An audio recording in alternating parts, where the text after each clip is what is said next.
Sri Gurubhyo Namaha. Welcome to our 18th weekly Cultural Heritage of Kashmir online series. We start our program with prayer by Arya.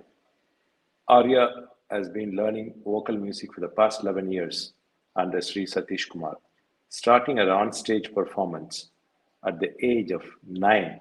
She has been giving concerts since then and has performed in many temples and halls in the past 5 years. She is a senior artist of VDS Arts Academy and awarded excellence in arts by her school at the age of 14. She is also trained in violin and to sing for Bharatanatyam performances. She is a BSc Computer Science student at Shashan Arts and Science College, Chennai. Arya, please go ahead.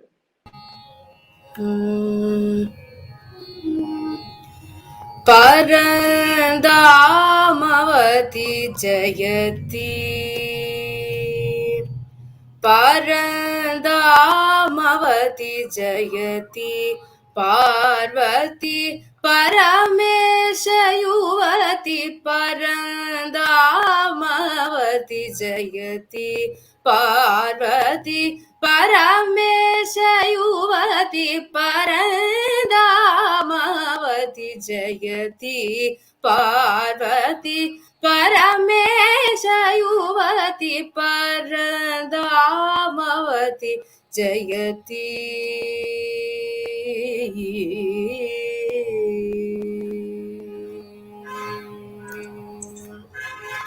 Paranjoti Vikasini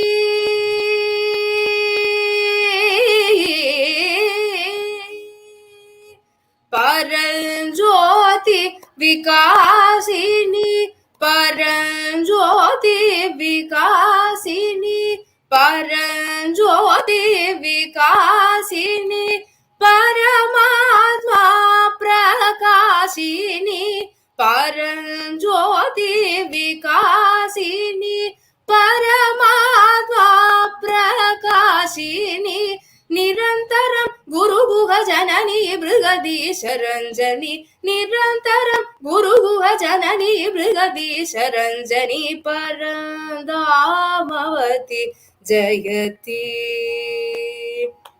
Nirantaram Guru Guha Janani Brigadisha Ranjani Parandamavati Jayati Parvati Paramesha Yuvati Parandamavati Jayati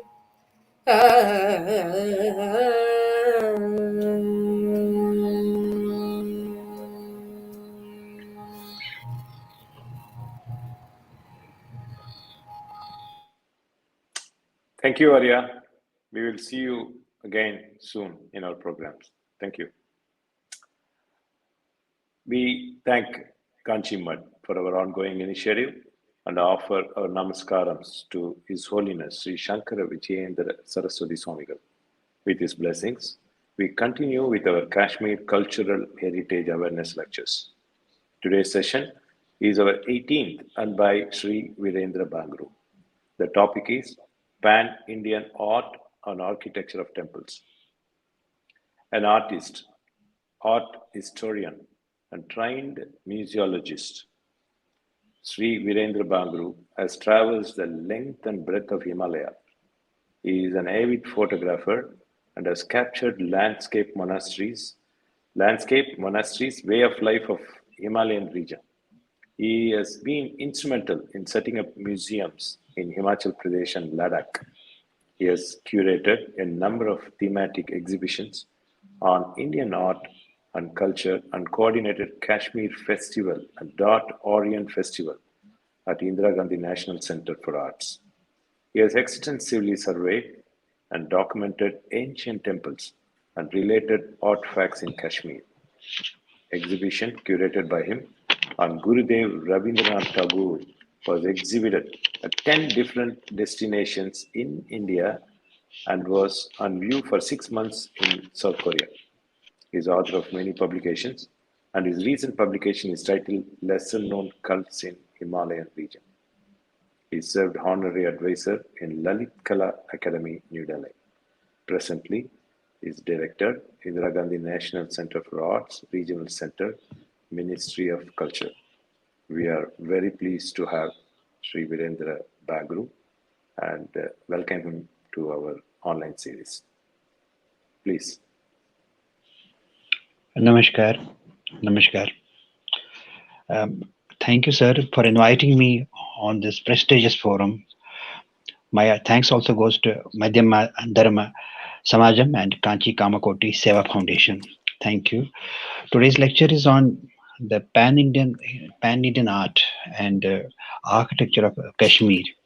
So Kashmir, as you know, is crown of India and has many studied jewels in it, and architecture also is one of them. Be it regional, religious or vernacular, both has shaped the landscape of the sacred Sharda Desh, the seat and land of learning.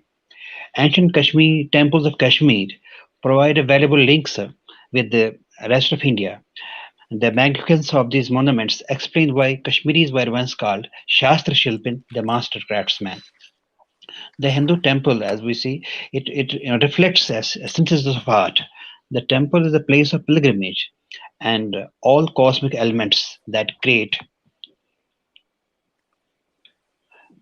all the cosmic elements that create and is part of the life are symbolically reflected in the temple. The forms and meaning of architectural elements in the Hindu temple are designed to function where it becomes meaningful and helpful in better understanding and leading to self-realization and liberalization, that is moksha. The temples were built around the belief that all the things are one and everything is connected.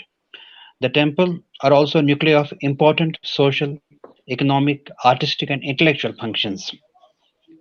The Indian temple can be classified into two main broader, this orders. One is Nagara Shali, Dravida Shali, Vesara Shali.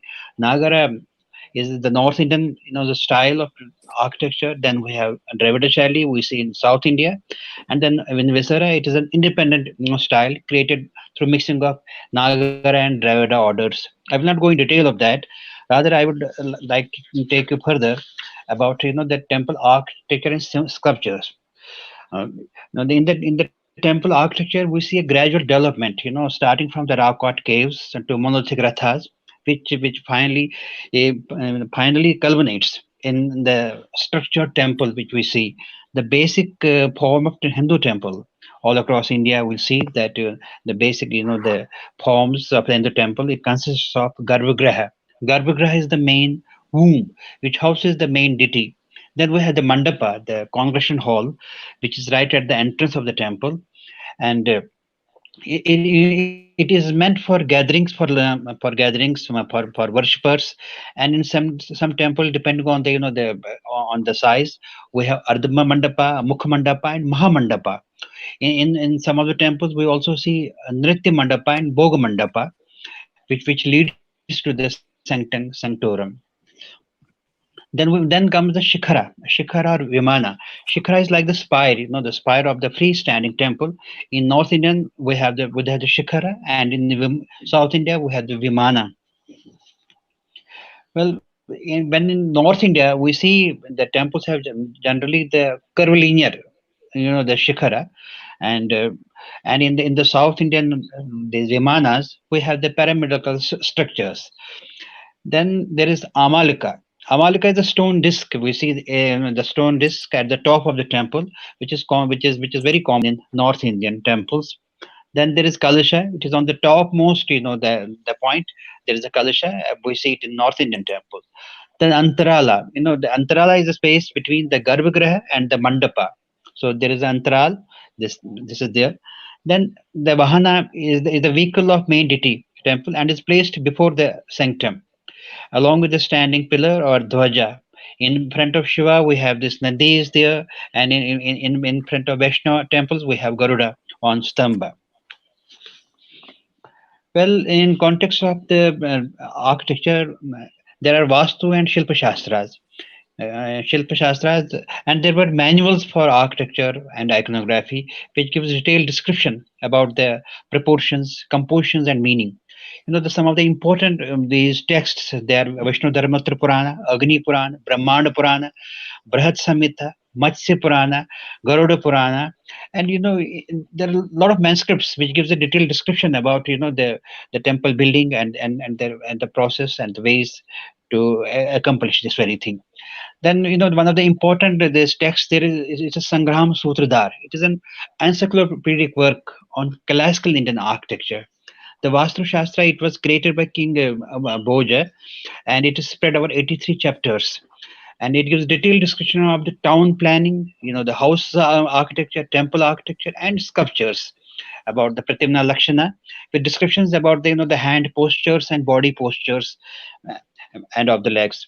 It also includes chapters on the decoration of palaces, yantras, and other constructions in the palace.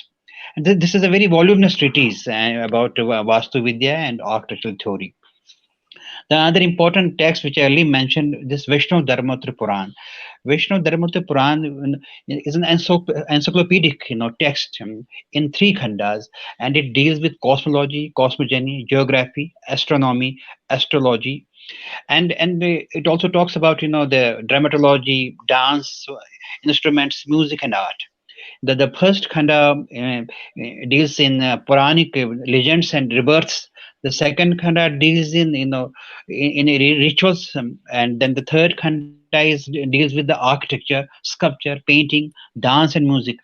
And in this khanda, there is a Chitra Sutra, very important treatise on painting making, how to make the paintings, how to draw the paintings. And in this Vishnu Dharmatra Puran, there is mention of 100 temples. I will come to when I talk about the Kashmir architecture, I will give references of this very text, where we find the references of the Kashmir style of this architecture in this important text, this Vishnu Dharmatra Puran. So then coming to this symbolism, in fact, symbolism which is reflected in temples, as I told you about the various components of the architecture. Now we have the very important thing in this temple is about the sculptures also, and we have a lot of Shilpa Shastras which talks about sculpture making. In fact, there's a text on Pratima Lakshana. There is a Pratima Mana Lakshana, Maya Matam also. It talks about construction and architecture. Then there is Shilpa Ratnam. It is art and architecture. Yukti Kalpatru. It talks about visual arts, including jewelry. Then there's Shilpa Kala Darshanam. There are a number of manuscripts which are scattered in Oriental libraries all across India. In fact, both in terms of Vastu as well as Shilpa. These are very important treatises to understand the temple architecture. And this is very important that these texts should be taught in the modern this syllabus of architecture which is taken, which is there which there are specialized courses nowadays in architecture, but this is very rarely talked about. This Indian architecture, the temple architecture, which was very important. We had attained very very important milestones. The peaks in this architecture building, especially in India, and this is and very rarely there are discourses on the temple architecture of this country. And in this temple architecture we see series of the developments taking place. Engineering developments are there in this temple architecture, and this is very important. And coming to the symbolism of temple, the Hindu temple, it symbolizes the basic values of Indian life and thought. It is a representation of the cosmological symbolism in an aesthetic garb. We see gradual and these architectural and engineering developments having to score the cosmological symbolism of the temples. In the process of development, regional idioms are obviously, we'll be talking about that, regional idioms and the variants which evolved, and then a distinct style is formed. That is there. And this Hindu temple is in a true sense aggregate of various symbols. It is a ritually invested with human this personality, Vastu Purusha. The names of the various limbs of her body from this foot to head are applied in Indian architecture text to different parts of the temple architecture. Terms like feet, legs, thighs, neck, and head It denotes the anatomical position corresponding to those of the human body. The body is helpless without the soul, and in the temple, without the installation of the deity in the sanctum sanctorum, the Garbhagriha. So this the Garbhagriha becomes very important. Where this deity is installed, and this is the soul. This is the Atman of the temple. The star deity, it symbolizes the supreme ruler of the universe and treated like king with regal paraphernalia. The deities provide with royal paraphernalia of throne, umbrella, privacy, lighting of lamps, music, and dance also forms part of this daily ritual in the temples. Well, music, dance, and public ceremonies are connected in mandapa, mukha mandapa, as I told you earlier, and bhoga mandapa, rati mandapa. The main sanctum is the place for individual self-realization. The main sanctum is dimly lighted by earthen lamp. It suggested that the light emanating from it illuminates the whole universe. The temple symbolically is the microcosm of the universe, exalted by gods, demigods, human beings, and flora and fauna. The representation of the eight Dikpalas, the regents of the cardinal points on temple walls, also symbolically represent the universe. The circumambulation, the pradakshina path around the main sanctum, symbolically represents taking pradakshina around the universe. Well, the main sanctum represents a cave, and the superstructure above it represents a mountain, Shikhara, which is named by different names like Kailasha, Meru, Mandana. From the broad ways to the temple, the superstructure converges into one, which also provides to the symbol of the supreme deity enshrined in the sanctum. While circumambulating around the sanctum, the devotees comes across the sculpted panels depicting scenes from Puranas, which leaves a great impact. These scenes are depicted on the walls, pillars, plasters, ceilings. The depiction of Ganga and Jamuna we see in most of the temples in North India, particularly. We see the Ganga and Jamuna once we enter the sanctum. On both sides of the door frame are placed Ganga and Jamuna, and it is a symbolic purification of the devotee once he steps in the temple. So then the symbolism in sculpture also, we see the symbolism is also in sculpture. The temples are covered elaborate sculpted panels and ornamentation and forms part of the overall conceptual plan. The placement of images also is planned. Then river goddesses, as you mentioned, Ganga and Yamuna, are placed right at the entrance. In the South Indian temples, there are Dwarpalas are placed on either side of the gateway. The Ashtadikpalas or on the outer wall of the temple. Then the Navagrahas, we see they are placed on the lintel of the temple above the entrance of the main temple. Then in Hindu iconography, we see as I mentioned that it is the representation of the Purusha. In fact, this Hindu temple, and in Hindu iconography, from the body parts of the symbols, emblems and attributes have meanings also. Now, the sword is there. The sword symbolism is wisdom. Shield is protection. Spear is a weapon of Skanda and Agni. Then there are different types of weapons which are the attributes of gods. They are depicted in the temples. In fact, now when coming to this Jammu and Kashmir, in Jammu and Kashmir there are many ancient temples. And they are mostly they are in ruins, in fact, and only few are under active worship. It's very unfortunate in Jammu and Kashmir, in Kashmir, and some of the temples which are under the protection of the state archaeology department. There are two departments which are taking care of this ancient temples and monuments of Kashmir. One is the state department, that is Department of Archaeology, Archives and Museums, and another department is Archaeology of India.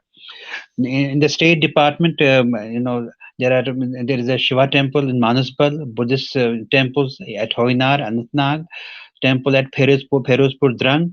Then there is temple at Pahalgam, Mahabaleshwar temple. Then there are temples at Kothir, and there are temples at this place, the Narasthan Tral. Then there's a temple at Hari Parbat.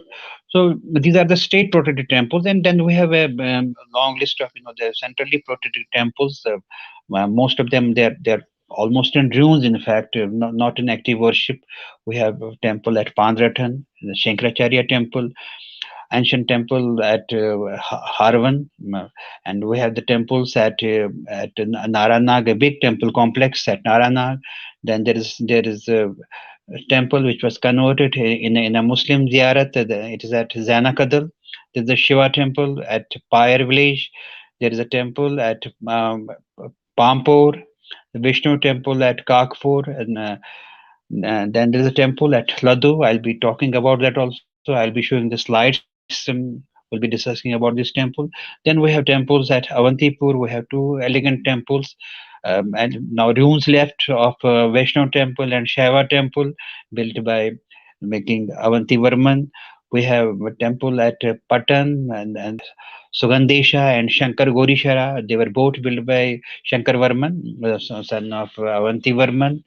Then there are temples at Fatehgarh, Baramulla. Then there's another Vaishnav temple at Baramulla. It is at Bunia. Then there is another a temple at Bandi, that is Baramulla. So these are some of the temples which I mentioned, which are lying all across Kashmir Valley, in fact, and they're all in ruins. These temples now being taken care by the departments, State Department and Orchestra of India. So both these departments are taking care of them. So in the temple architecture of Kashmir, and we talk of this temple architecture, which is now most of them in ruins, and we see a gradual, when we study these temples, we see a gradual, the engineering and architectural development, in fact, in these temples. So it's very interesting to see these monuments. They're very elegant when we see their ruins as such. And very massive stones have been used, massive blocks have been used in this temple building, and there were certain features when we study these temple architecture. So first one is that the site, the site of the temples which was selected for the temple building, and that's very important. For example, this Ladu, this temples at Ladu, which I mentioned, Ladu, Pandratan, Mambal, there's Kuthir and Narstan. They were built near the springs. The springs are also considered very sacred in Kashmir, and people used to worship springs also. And near the spring, these temples were built, and this is to maintain the sanctity of this spring also. And then the temples which we have at Avantipur, Bunyar, Bandi, Kakpura, they are situated on the bank of river Vetasta.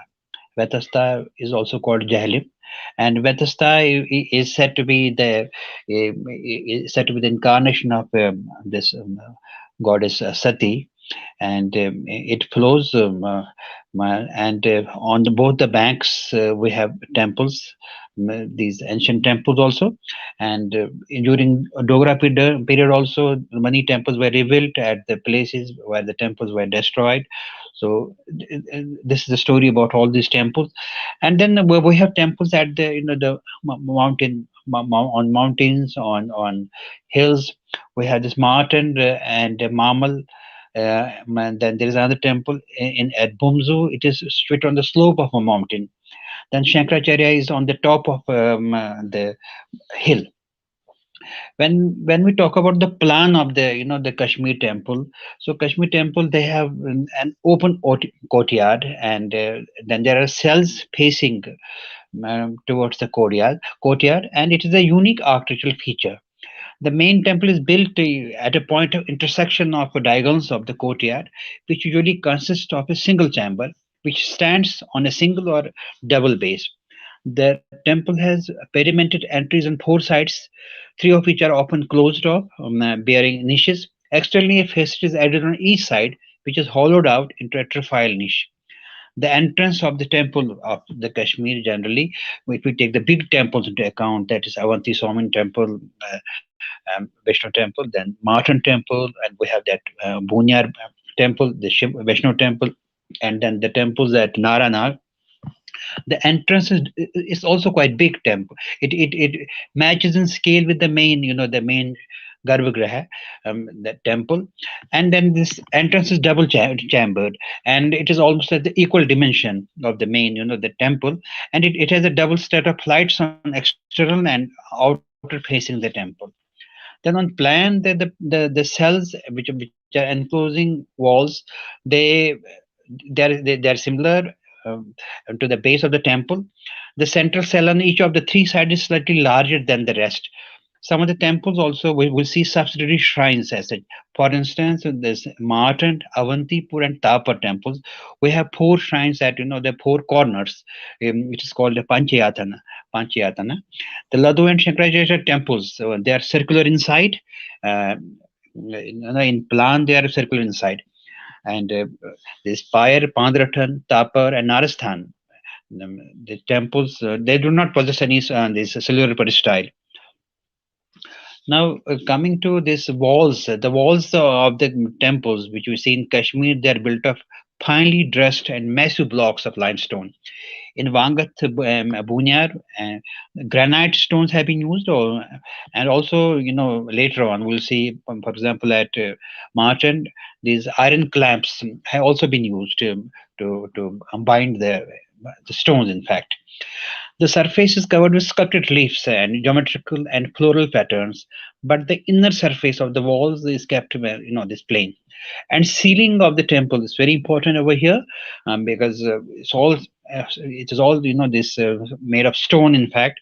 And the ceiling of these Kashmir temples is built of three types. We have ceiling with superimposed diminishing squares. It's also called a lantern ceiling. And then we have the other ceiling is it is a dominical ceiling. Inside the ceiling is of dome shaped. And then the third type of ceiling, the cell, the walls of the cell, the four sides, they are carried up vertically until they reach the level of the eaves, and the pyramid is formed like that. The temples of Narasthan and Naranthal, they have this type of ceiling. Roof is very peculiar over here, and roof is pyramidal. We have two tiered mostly roofs we see in ancient temples, and only there are only few temples left which have the intact roof, and they have been demolished in most of the temples. And the temples which have got the intact roof, which gives the outlook of the temple, how it used to look like, these ancient temples of Kashmir. So we have the temple at Pandratan, at Pyre. So Pandratan is near in Srinagar district, and Pyre is in Pulwama district. And then there is a municipal. Adjacent to a municipal lake, there is a small temple. It gives an impression that how the temple used to look like, intact with the complete roof. So this is about the roof, and then the columns over here. Columns are very interesting here. We have the colonnade, in the temples in the courtyard, and the shafts are plain and circular it has got 12 to 24, the shallow fluting around this column. This is quite unique, and this kind of fluted columns we see in Greco-Roman period also, and here it has been introduced, and the capital of this column, that there is a capital, then there is a shaft, then there is a base. The capital are square or bracketed, and the base is not ornamented as such. Well, the main architectural feature, if we want to sum up the main architectural feature of the ancient temples of Kashmir, so we can sum up it in 2 3 points. That is, the temple have a straight edged pyramidal roof in two tiers, instead of curvilinear roof like this, which is seen in the rest of the North Indian temples. Then we have this triangular pediments right above the entrance of the temple, and also on the three sides. The triangular pediments, it encloses the trefoil niche. This trefoil niche we see in this part of our country only. And then And then this cellular layout. Cellular layout is also, it is very regional in character. We see in Kashmir this cellular layout. It gives a different, altogether different look. Aesthetically, also, it is very pleasing. The cellular layout with pillars also in between, and this feature we don't see elsewhere. Also, then as I mentioned, the double chambered this gateway, which matches the main shrine, also in scale and design. And these are the some of the important features related to the temple architecture of Kashmir. But then, but the thing is that, but if we want to study the temple architecture of Kashmir, we don't have to study it in isolation. Isolation means that our focus nowadays, it goes on the valley. It goes on the valley only, from Kashmir to Kazimund. So this valley we take into account, and but if we study the temples, the architecture of this valley, we won't come to any conclusion. So in order to know the architectural development of this region, we need to take into account the region, the area which was under the erstwhile state of Jammu, Kashmir and Ladakh. We need to take into account. Kashmir is not only this valley only. Kashmir is the entire region.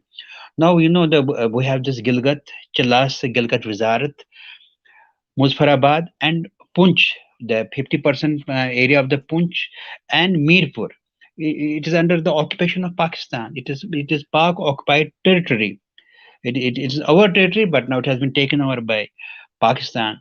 So we need to take into account this part of this region. It's very important. We have a lot of references from here, which give us very vivid account of the developmental process which we see in these temples. And Gilgit is very important. We have the oldest available handwritten manuscripts. They are reported from Gilgit, and now this has been taken, forcibly taken by Pakistan. So this is our territory, and this is very important. The ancient texts, ancient Indian texts, they are reported from here. They are in Sanskrit, Pali, and other languages, and also, and they are written in ancient scripts. In fact, Sharda, and there are Gupta characters in it. And thankfully, they were recovered before 1947, and they are with the state department, and also some of them are at National Archives, New Delhi. So these are very important. Apart from that, we have very important, ancient temples. They are in Poonch region, in Muzaffarabad. Muzaffarabad also is very the seat of learning, the Sharda Desh, and the ancient temple is there, which is in Muzaffarabad. So we need to take into account this very region. And apart from that, another important thing which I would like to share with you is that, when we talk of Kashmir, our focus already, it goes on the valley only. But as I mentioned, with these regions also very important. But when we go back in a period, the Kashmir was part of the Mahajanapada. And in Mauryan period, we see that there were 16 Mahajanapadas. This whole Bharat Khanda, it was divided into 16 Mahajanapadas, and Kashmir and Gandhara was one Mahajanapada.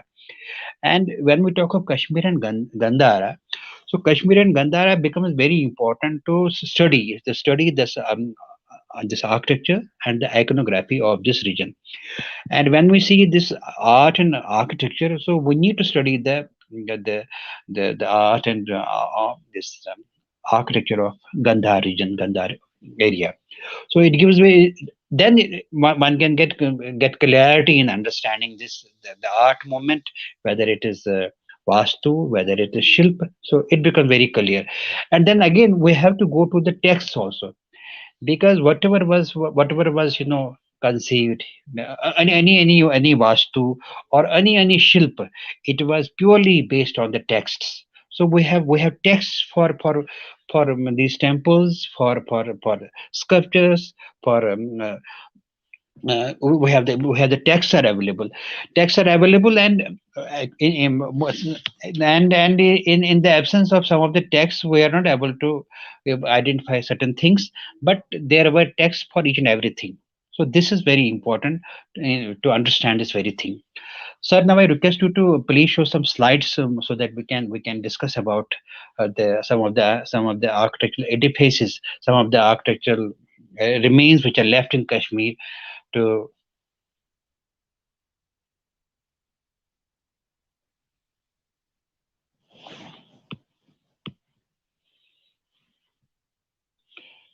sir, this the temple which is there in the slide. It is named Shankaracharya Temple. This is Shiva Temple, Shankaracharya.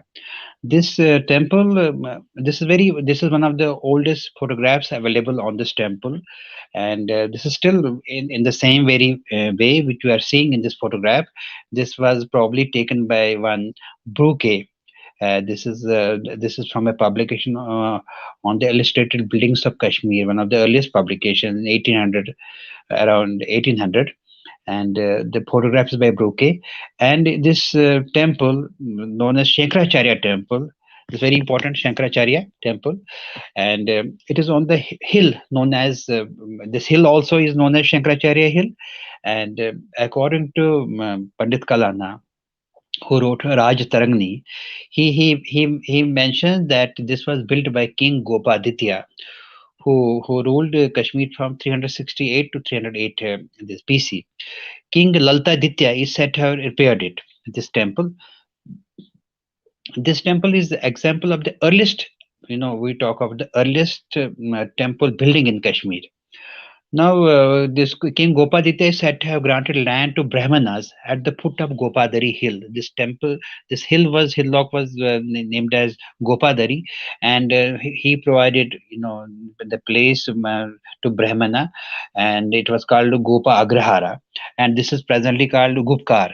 It is very interesting that in Kashmir we have most of the names there is a slight change. They're all Sanskrit, ancient Sanskrit things are still there in Kashmir. Kashmir also, it is there in the ancient text also, and still we say Kashmir. Srinagar, it is Srinagar is still Srinagar only. So Srinagar is based on the Shri Devi. So this is again not much has changed in terms of the names which we are having in Kashmir region. So now this Shankaracharya temple, as we see it, this is this is built on a very high. You see this plinth is very high, and on the top of the plinth you see that there is a main temple, and this plinth is in octagonal in. It is octagonal in layout. This plinth, and then there are a flight of steps from the eastern side.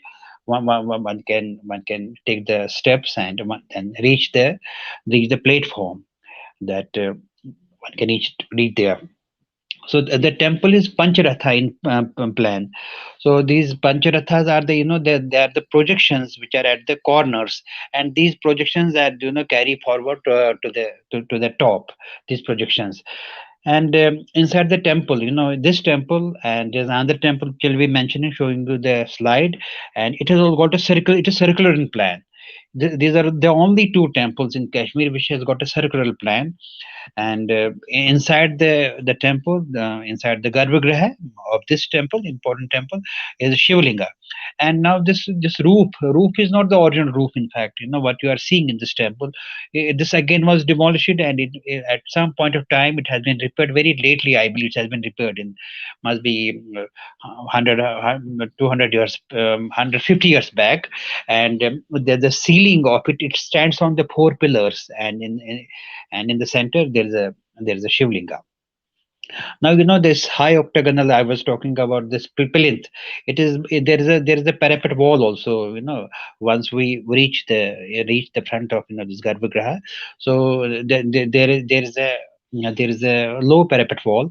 The inner face of the parapet wall is adorned with recesses, and and then we see in the later temple, we see there's the same plan. It has been very much enlarged as such. So here we can say that this is in the early phase of the development of temples in Kashmir. This particular temple. Later on, the big plans, big layouts were made, and they were executed as such. Now, there are many interesting things related to this also, and Pandit Anand Kohl, he mentions that there was a stone steps which was from Shurayar, from the base of this mountain. Steps were leading to this temple, and it is said that these stones were used to make a mosque by Noor Jahan. Now this temple is now connected by road, so approach is very easy now. But people used to go on every Sundays, and on there during Shravan month there was a festival was held over here, and there was a TV transmission also. It is nearby, so this is a very important landmark, and in Kashmir. Next slide, sir. Next slide. Next slide. May I see the next? This is another view. This is taken during winters. Now this is very interesting temple. Only the four walls are there, and go to previous one, sir. So this temple is Ladu. This is one of the earliest stone structures. Again, reported from Kashmir. This temple it doesn't find mention in any of the historical account. Next, sir, this Ladu temple I'm talking about. This temple faces east. Next, sir, next temple. This is Shankaracharya Temple. This is the Ladu. This is the temple at Ladu, and this is the temple at Ladu, and this is in the midst of a lake. And there's small spring, and that is their big tank. Now there is a big tank. So please go to the previous one, sir. Previous slide, sir. Sir. Sir, previous. This is the thing, please. We are going back again. This is Shankaracharya Temple, and this I have discussed about its architectural features. Now next is Ladu. Next slide, sir. Next slide, sir. This is another view. This is the temple I am talking about. This is very important temple, this Ladu temple. So we are moving fast forward, sir.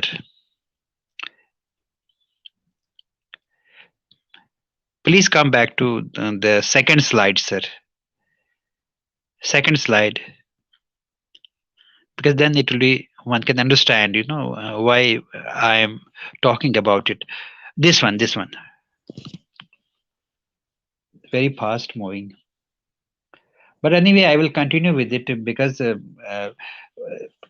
as I was talking about the architectural development in Kashmir, especially the temple architecture development. So first of all, I have shown this slide. This is Shankaracharya Temple, very important, very one of the milestones there in Kashmir. Shankaracharya Temple. Second, I am talking about this Ladu Temple. So both these temples, as I said, they're unique.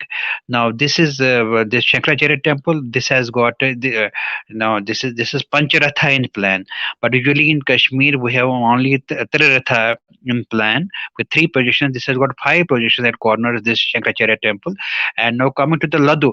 Ladu is the earliest one, I believe, which is reported from Kashmir, and this can go to early centuries, in fact. And this temple faces east, and as I told you, it is in the center of the tank. Second slide, sir. Please show the next slide, sir. Yes. This is the temple at Ladu. This is in center of the.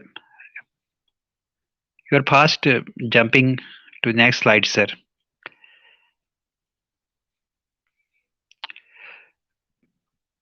Please show me the slide number 2, sir. Slide number 3.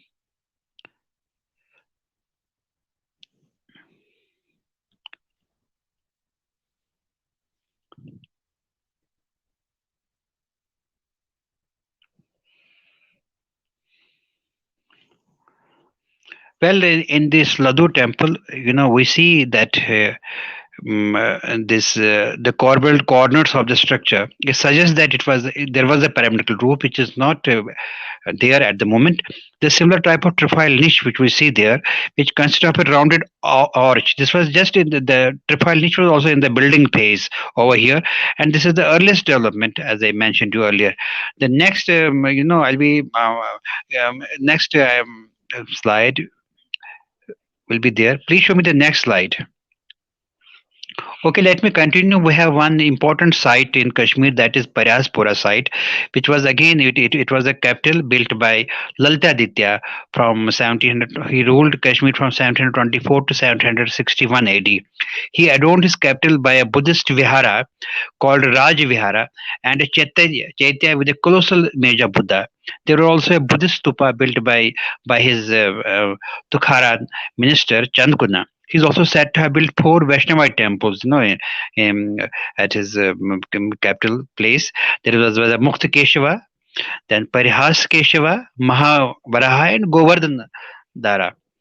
Then this temple, which are seeing on this screen, it is a site, very important site of Naranag, and from this place people used to go for pilgrimage to Gangbal, where there's a lake, and the ashes of the dead kids and relatives, it was immersed in that very lake. And this is very important. This is called Nandi Kshetra, and we have two groups of temple at this place. One is there is one Bhutesha group, and there is a Bhutisha group of temple over there. And this Bhutisha group, this main temple has 10 subsidiary shrines in the complex, surrounded by a compound wall. So then there is Bhutisha, and this is a Zistesha group. This particular temple, this is the Zistesha group. It has a very higher platform. This is on the very higher elevation, higher platform. And this Bhutisha is just low lying in this region. And this Zistesha group of temple, this has got a higher platform, and this is made of the grey granite.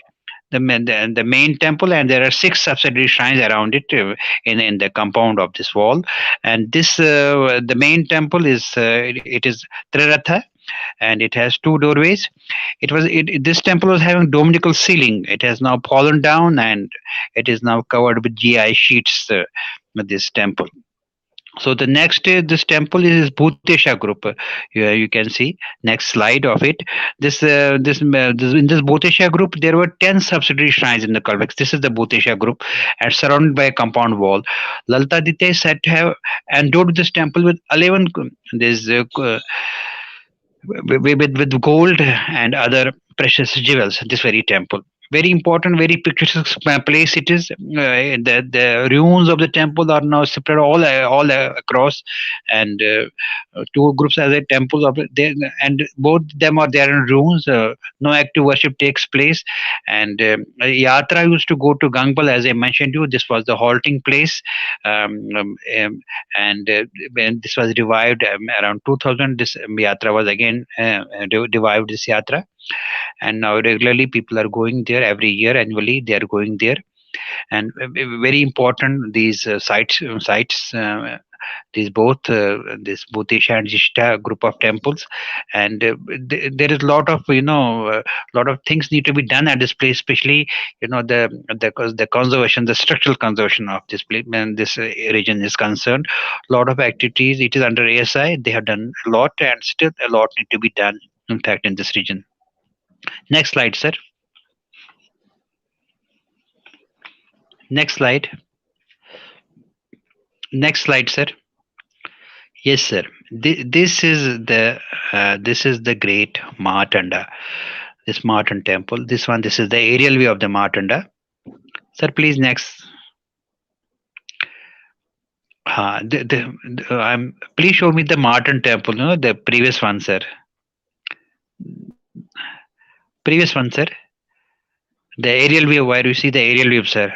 The slides are jumping. This is the aerial view. See, and this gives an idea of the layout plan of the temple. Please focus on this very, sir. Please, sir. Please. The aerial plan, sir. Okay, this aerial is plan. Not sir, aerial plan which you are seeing the Uh, top view. So this temple, this one, sir. Please focus on this very temple. Please don't jump, sir. Or you can say this also, no problem. So this is one of the earliest photographs taken by Brooke. This very temple is completely in ruins as such, and you'll be surprised to know that for building this temple, it must have taken years to build this temple. But then to destroy this temple, a workshop was held at the site, and after even 1 month they employed a lot of labor was employed to destroy this temple. And this destruction of it was ordered by Sikandar Shah Miri.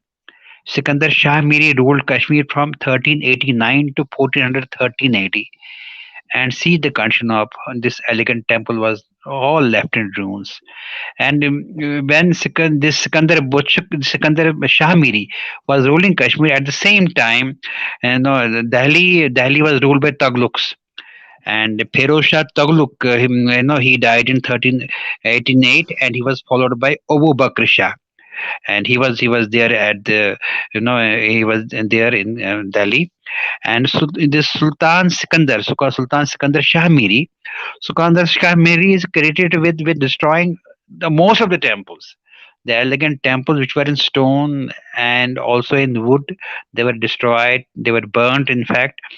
And John Raja in his Raj Tarangni, we have 2 3 Raj Tarangnis portrayed from Kashmir, the historical, these documents. One is Raj Tarangi written by Pandit Kalana. Second one is by this John Raja. Then we have Shrivara. Then Prajabhatha, Sukha. They continued writing the history of Kashmir. And John Raja, he elaborates on the ruthlessness and this the destruction which was taking place by the orders of Sikandar Shah Miri in Kashmir. And next slide, sir. Next slide. Well, this temple, it has a cellular peristyle courtyard, and this temple measures 220 feet by 142 feet, sir. This is one of the relief works in the temple. It suggested how this temple looked like. This slide which is there on the screen. This is how the temple superstructure used to look like. Now there is no roof or no over the structure which is existing there. Please go to the previous slide, sir. It shows the aerial view. The beautiful green uh, all around the aerial view to give an this one idea is a that. aerial.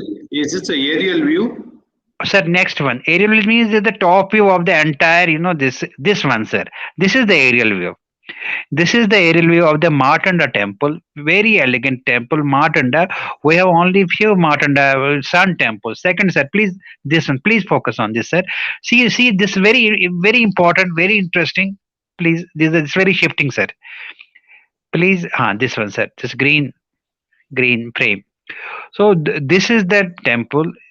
And we have this Konark temple, we have Modere Sun temple, I think it's we have. taking time for screen to change. That's why you're not getting it. Yes, sir, maybe, sir. Now I'll be just please focus on this very interesting, sir. As I mentioned this temple, this the courtyard of this temple. This is 220 feet by 142 feet. So this is one of the largest temple complexes. No, reported from Kashmir. We have the similar kind of the architectural setting we see at Avanti Swamin Temple. I will show you the slides, and also at Tapar, there is a place in Patan, Tapar, where we see also there's only the foundation has left now. The superstructure has been broken. In fact, it has been raised to ground, whatever temple used to be earlier there. So this Martin temple, it consists of sanctum, then there's Antarala and Mandap. And the Mandapa, the main Mandapa is flanked by the 2 chambers, and it may have enshrined the images of consorts of Surya, that is Sandhya and Chaya. The sanctum and Antarala are triratha in plan. These they have got the 3 positions at the corners. In fact, now when we talk about this, there are facing the courtyard, no, there are cells. In fact, they were meant for enshrining the lesser known deities. In fact, they're related to the temple. In fact, no, on the northern side, there were 25 cells. The plinth, the base of it remains. One can get an idea, and there are some pillars still left, unbroken. In fact, only few they are there. And on the this western side, so facing the main temple, there are 12 cells on both the sides, and on the southern side there are 25 cells, and on the eastern side there are 11 cells. So in every cell, it was meant for enshrining a deity. In fact, well, now nothing is left over there. There are no murtis, no idols there, and nothing as such. And yes, but then one gets an idea how the image which was placed in the Vigraha, in the Garbhagriha, how it is to be look like. So there is one image in Cleveland Museum of Art. It's very small, bronze image. So the standing Surya. So this shrine might have enshrined that very image. This no the image. It is said that it used to enshrine the image of gold. On the Surya image was there. So this is very important landmarks. In when we talk about not only about Kashmir, this architectural landmark, but also a great architectural landmark of the India.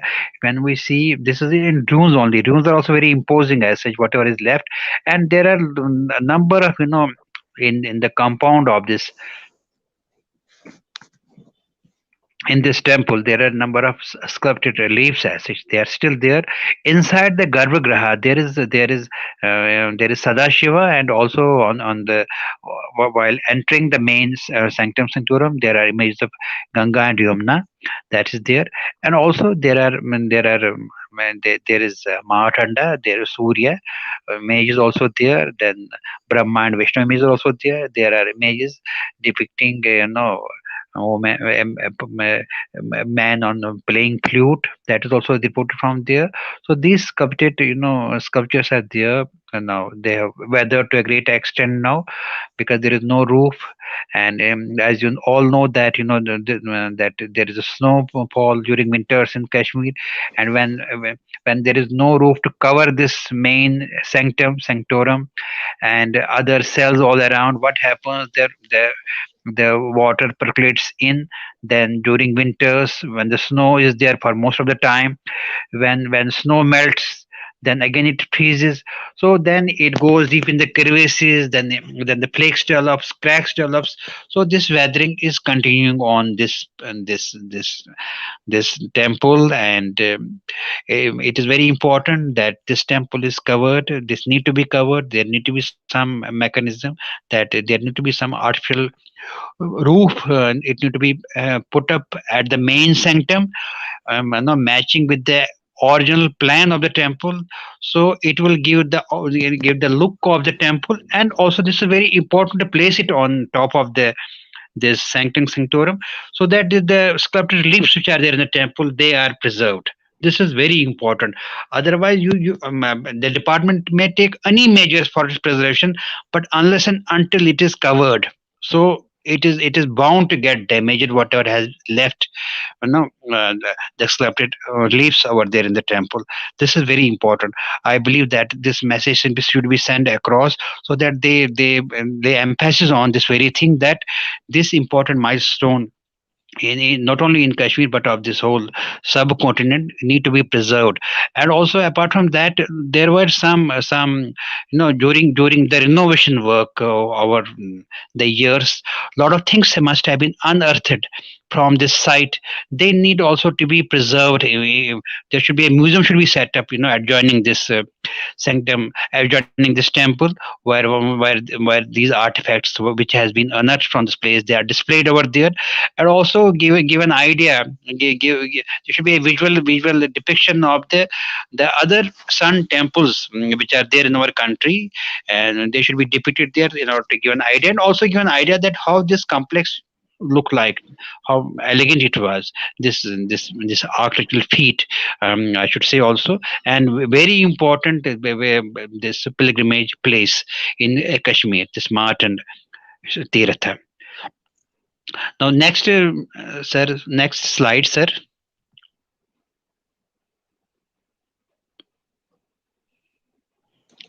Next slide. This is to give an idea, sir, because as you see that the temple has. This slide is very important also. Please, previous one, please. This is the slides are jumping, sir. Then this focus is not on the slide itself. Please, sir. Yeah, Sir, I think it is moving faster than what I do. Yes, sir. Yes, sir. Which one? Which number? Do you know the number? So no, you should focus on, just let it be there for a while. This one, because this is very important. So no, sir, this is a miniature shrine. This is a relief work. This is in high and low relief, and this gives an idea how the temple used to look like. Because that, as I told you, that only the four walls are left. No superstructure. Superstructure, it was raised by the orders of Sultan Shahmiri, known as Sikandar Butchikhan also.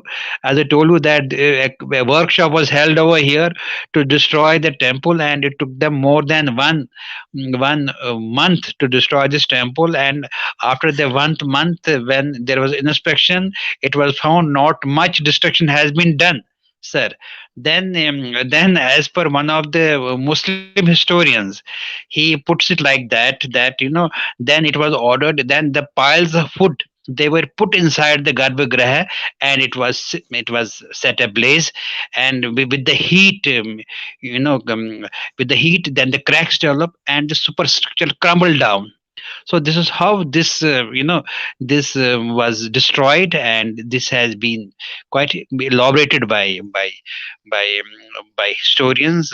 Tariq Hassan, he writes about it, how it was just destroyed, and also other texts, Persian texts, they are there, mentioning the destruction of the temples by the rulers, Muslim rulers in Kashmir.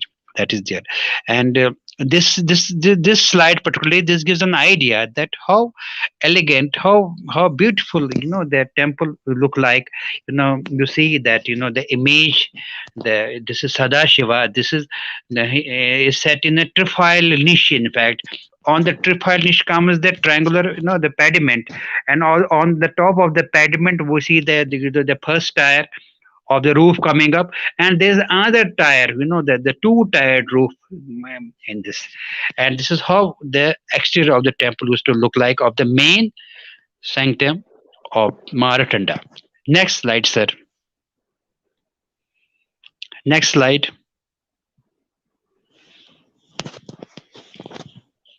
Sir, next slide. Is this okay? Yes, sir.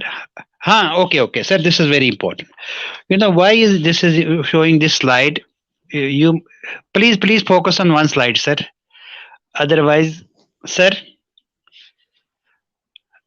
please focus on that very thing. Earlier slide. This has moved forward, sir. This is previous one, sir. This one. Please show this one. So there is a one very popular Hindi movie. The movie was Haider. Sir, please focus on this very thing.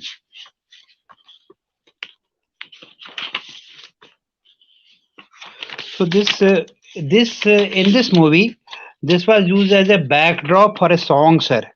This one, sir. This temple.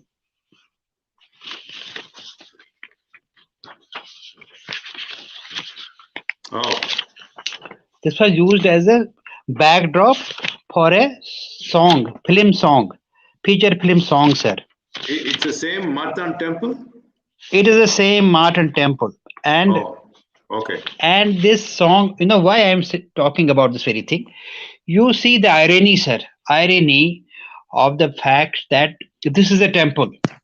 This is a protected monument under Architecture of India, sir. This temple, Sun Temple Mutton. And this was used as a backdrop for one of the songs of the temple Hyder, and there's a song called Bismil. Bismil. This was the backdrop, and in this movie, in this song, this was projected as a Shaitan ka Ghar. This one, sir. House of Saturn. This temple, sir.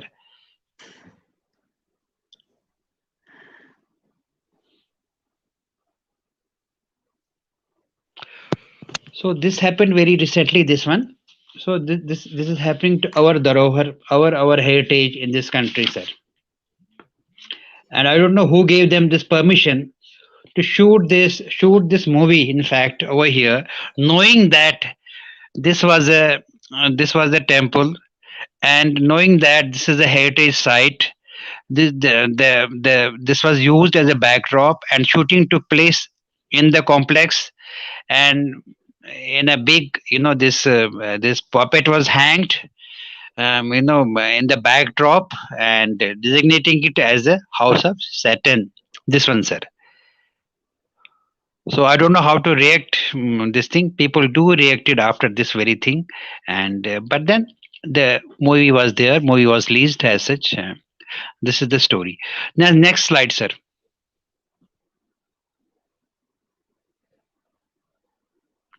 Next slide. Okay, sir. No, sir. This is, in fact, we have moved very fast forward. Let me tell you, sir. How? Okay, sir. Please focus on this only. Then we can have a discussion. In fact, whatever query you may have, you may ask, and we can put it across. This is the only, this is the portrait of King Avantivarman.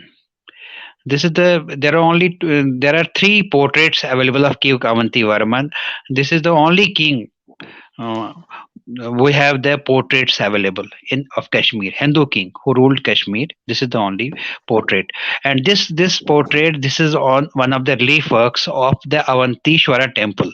Avantishwara Temple was a Shaiva temple, which was built by King Avanti Somin. He was Vaishnavite, but he built a Shiva temple also. He also built another temple. It is called Avanti Somin Temple, sir. So this is in Avantipur.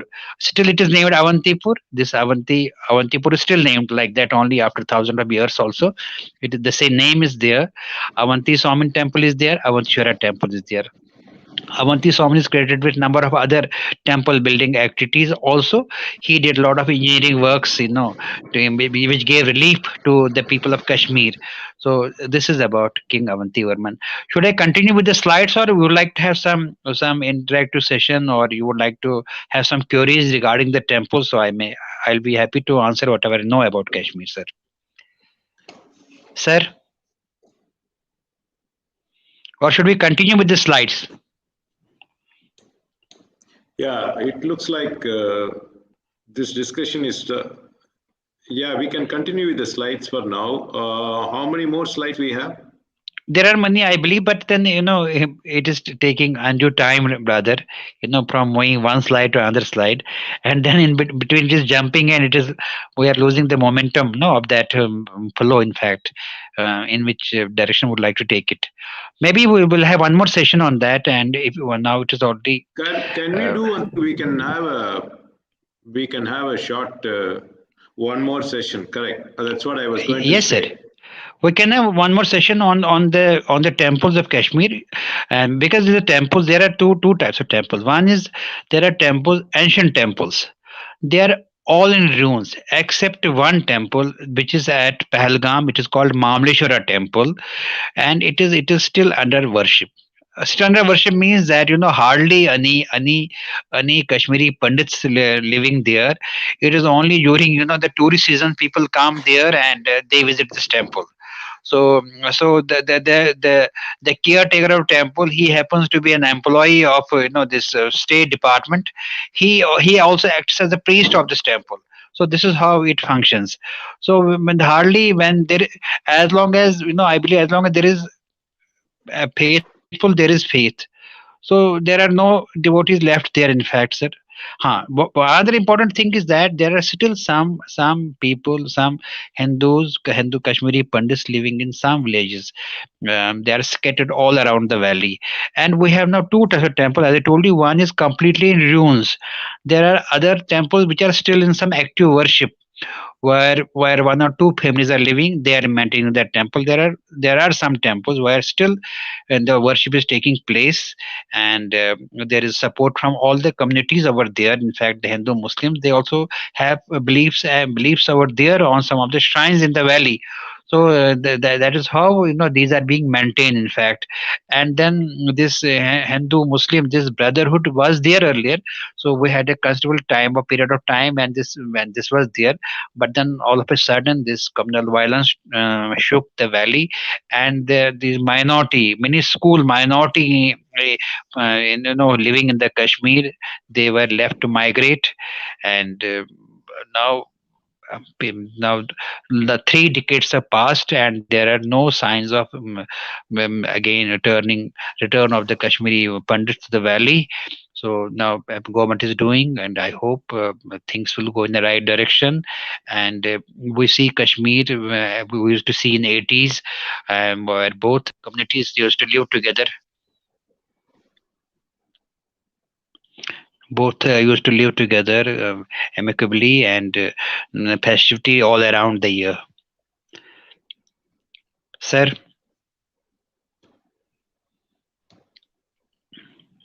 Sir, should we continue with the slides, or you would Good, sir. Thank like you. to? And I think we will reschedule one or two Yes, more. sir. It looks we will plan a session sometime in. I'll check my schedule and get back to you.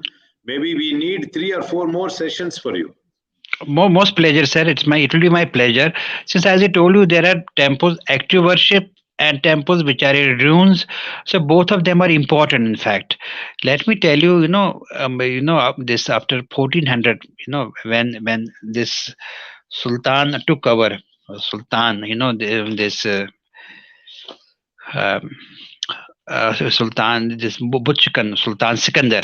Thereafter, there was not a single temple was there where Hindus used to worship. Not a single temple. It was only when Sikhs and then thereafter Dogras, they took over the reins of the power in their hands. Then the people, they asserted the many school minority which was left over there, and then they started building small temples in their localities, and then were built at the existing earlier structures. That was so. Now whatever temple we see in the active worship, they are all on the bank of the river. It was done under the patronage of the Dogra rulers. The credit goes to Maharaja Gulab Singh, Maharaja Pratap Singh, Maharaja Rambir Singh. They build the temples, and then they create sort of a trust, the Rama trust, which used to help the temple building, and also helping them in the day-to-day activities of the temples over there. So we don't see any major temple building activity also. Whatever temple, they're very small temples which were built, even during Dogra regime in Kashmir Valley. That is the thing. And there is no match to the temples which were built earlier also. When we talk of the huge temple complexes which we see there at Avantipur or Naranag or at Martin, or the scale and the size and the massiveness, and so there is no match, and we don't see any temple thereafter, in fact, in the Kashmir, or nor in Jammu also. Even there is no match. We have in Jammu, we have few temples. They were built during Dogra regime, but they were also, the scale was very small. No comparison with the these very massive, elegant temples which you see in Kashmir, Martin, Avantipur, Naranag. Sir. I think we have an audio issue. Are you able to hear me? Yes, I am able to hear you. If you have any queries or related to this very thing, presentations, I'll be very happy to share whatever I know. Now. So what we will do, we will reschedule future programs. I'll discuss with you. Welcome, sir. Welcome. Just only one question to you. Please, sir. Please. Did you ever think, or thank God that technology did not exist in those days, so that destruction would have been faster? Destruction would have been faster. So whatever has been left for us to see and study, so nothing must have been there if there had been technology. So technology in that very terms, no. So it is very unfortunate, sir, that not only in Kashmir but all over India, we see the elegant, the masterpieces, the artistic creations. They have been hammered by the people. I don't know what kind of mindset they were having. In fact, the beautiful creative things. It attracts. It adds to the creativity. It is of all creative mind. These creations, and people were hell bent upon to demolish these things. I don't know why. One thing is there is faith, of course, that is there. So that may appeal to one section of people, but then we have these masterpieces as such. These are the artistic masterpieces. Why they were against all these things? Why they were against the art forms as such. So whatever art is there, it may be to any faith or following. We should as a person, we need to appreciate. As a human being, we should appreciate these very things. So why to destroy these things? It may be of any faith, any following. So irrespective of that, when the art comes there, we have there is a perception in everybody's mind to appreciate it. So I don't know who are these people who were hell bent upon such kind of doing such kind of activities, sir. You also mentioned about the names that Yes. they still resemble the old Sanskrit names. So every Yes, name sir. that you see in Kashmir, Yes, sir. we could retrace the original name. Is it possible now? Yes, sir, 100% possible. Actually, most of the names which are there, except the names which have been newly introduced now, the place names, all the place names, they have remained the same. And if you open the page of the book Raj Tarangni, so you will see the same localities, same place names. Yes, of course, there is some distortion with the time as such. So the names have there's a distortion of names also, but then the originality one can spell out, one can find out the names.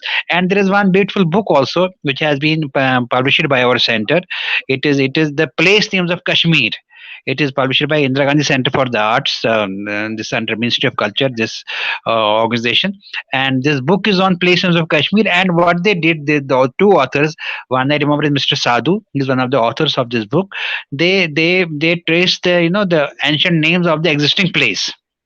So this is very good work they did it.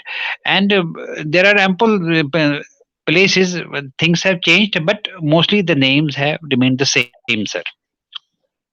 Sure. Now, one last question. You Yes, showed sir. Shankaracharya Temple, Yes, which you sir. also mentioned resembled the old structure that you showed. So, is there a Yes, sir. possibility that some of the temples in ruins can be Yes, sir. rebuilt? Is there a possibility? Yes, sir. Let me tell you, sir. There are two. There are certain things which as per the conservation ethics of the archaeology, conservation ethics. Conservation ethics, will focuses that we should maintain the status quo of the structure. But then wherever there is wherever the structure is bound to get destroyed, or maybe with the climatic change as such, there certain measures need to be taken, in fact. But then I believe after all these things are related to a faith. If people have faith, why not allow them to worship at these places? So this is for people who scholars to decide and deliberate on these issues as it.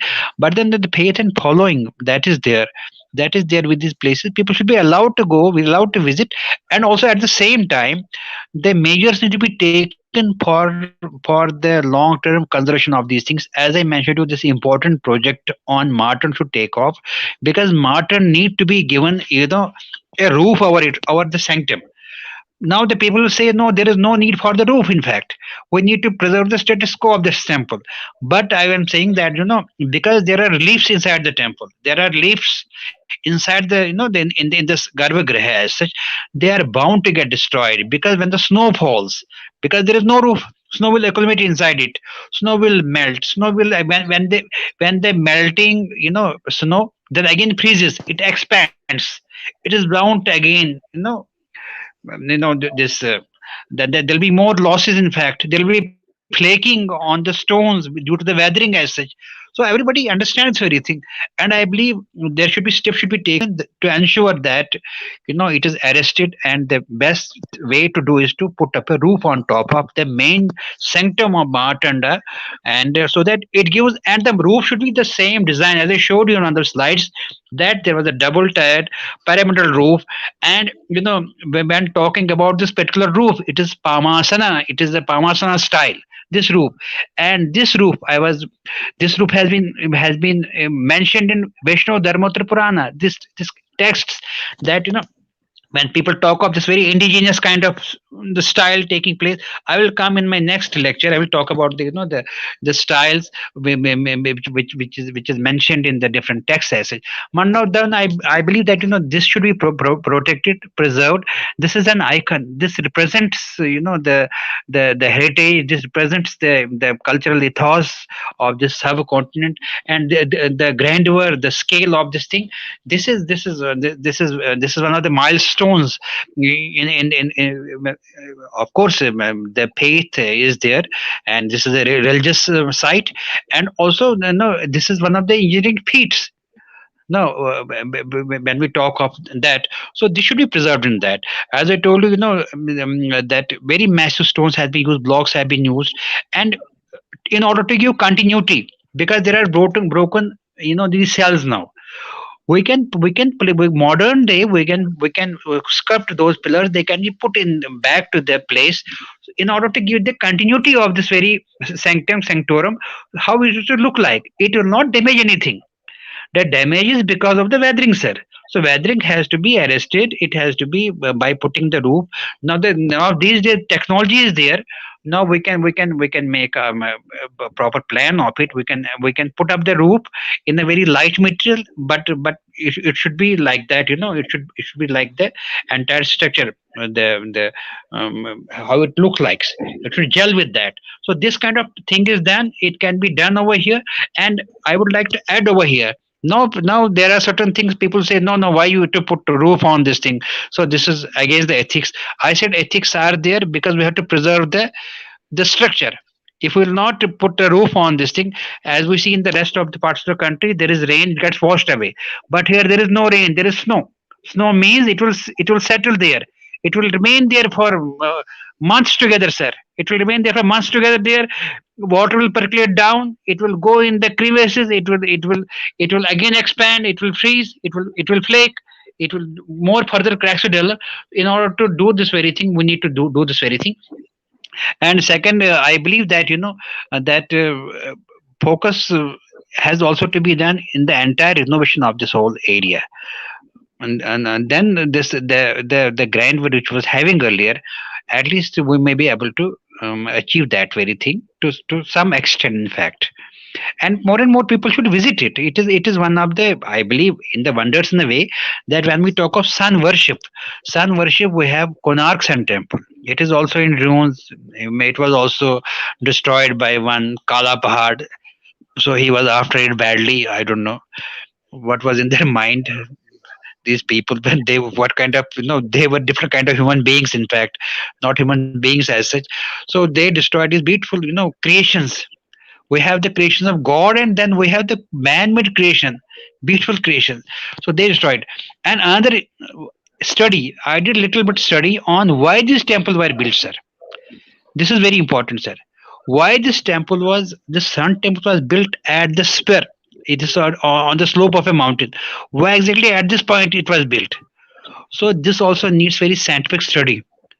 So this will reveal certain things which people are yet to ponder upon. So similarly at other sun temples, why this particular site was used? So what was the significance of that? So we don't have any records available. Maybe there are certain manuscripts which are not now available. They were there, and now a long time gap is there. So it is not in active worship at all. It is in ruins there. So a scientific study also and also the conservation measures which need to be taken. And I believe through this forum also this message will reach to the concern. Sure. And I request you also to take some steps that we address these issues, and the departments, they are made aware, people are made aware the significance of this of this monument in the national level. And also we need to have efforts. One more last point I would like to make at this forum, that from Jammu, Kashmir and Ladakh, the erstwhile state of this state, now it is UT. Now Jammu and Kashmir is UT. We don't have a single monument here of national importance. Why not this be placed? Why not we work for ascribing in the UNESCO list this very monument? This not monument. Monument is a dead thing. We have to make it alive. This was called the Suri Kshetra. This entire region was called the Suri Kshetra, and Suri Kshetra, we have this temple which is now in ruins, sir. Then we have another temple which is under active worship. It is a sacred spring. It is called Mutton Bhavan. And in the Bhavan, there used to be Brahmins. They used to keep track of the record. There are record books of 400 years old record books where they used to maintain the records of the pilgrims visiting this place. There are genealogies recorded with the priests of Martyr. So this is also an important thing to be associated with this Martin Sun Temple and the Martin Spring, which also again is a spring only, because this whole region is under Martin Suri Kshetra. And there is, it is mentioned in Rajtarangni. There is a Purana mentioned. There is a Mahatyam also, Martin Mahatyam also, which gives detailed description about it is sacredness of this region. And then in the hinterland of this region, there are many shrines. We have Karkut Nag, Karkut Spring, we have Panzamula Spring, and we have also the ancient megaliths also reported from this thing. There is a place called Vastu. Let this entire region is notified as a sacred, not only sacred place, but as a temple of national importance. And let us work together for ascribing it in the World Heritage List of sites. Thank you, sir. No, Thank you very much. This program is watched by a lot of people. One last comment, I wanted your views on this. See, yes, somebody sir, has please. commented, we talked about schools. Can you read Yes, this? sir. No, not able to. Can you read for me, sir? Please. Yeah, just about time to unlearn what we learnt in school about our Yes, sir. history and start learning the real facts of our rich heritage and culture. One Prashant Anantaraman has written this. Yes, sir. Very true. Very true. Actually, this need to be part of curriculum message. Actually, the thing is that the history should be, people should be made aware about history. Whether it is good or bad, it is history. The temples were built, it is a history. But when they were destroyed, also it is also in history. That people be made aware about that. When the temples were built, we celebrate that. When they were destroyed, also people should be made aware about that. What was in their mind? Why this sort of blend of mind in destruction? Why so that the positiveness comes around. So this also will educate. This destruction also will educate people so that they will rectify themselves. They will mend their offenses. That we should not do such kind of. This is a crime. So we should check also this. Let this also be recorded. This also be taught in schools also. With good intention, as such, we can educate people. I say not to go for such kind of thing. This also is the crime against humanity. Destroying these architectural edifices, destroying the creations. In fact, destroying the artistic these innovations. Sir. Thank you, Sri Virendra Bangroo. I will work on a consecutive session for you. We will reschedule and maybe we'll have 2 or 3 sessions. Thank you, sir. For all the efforts. Thank you, sir. Thank you, Dharma Samajam and Kanchi Kamakoti Seva Foundation. And thank you, sir, very much for giving me opportunity. And I hope that the deliberations which were there, they'll be sent across, and further meaningful dialogue and some concrete plans to make things happen. In fact, in the valley. Thank you, sir. Very good. Thank you, and we look forward Namaskaram. to seeing you Namaskar. again in the near future. Namaskar. Namaskar. Namaskar. Namaskar. Thank you once again. Today's session has been long, and we are going to reschedule, and we'll have 2 or 3 more sessions as he has got more slides. And unfortunately, some technical snag, we are not able to cover all the slides today. We will reschedule, and please come and join, and we will have a more interesting question and answer series too. We once again thank Kanchi Kamakoti Mutt for taking this interest, and kamakoti.tv for live telecast, and as always VDSP for our streaming. We'll see you next Saturday. Thank you.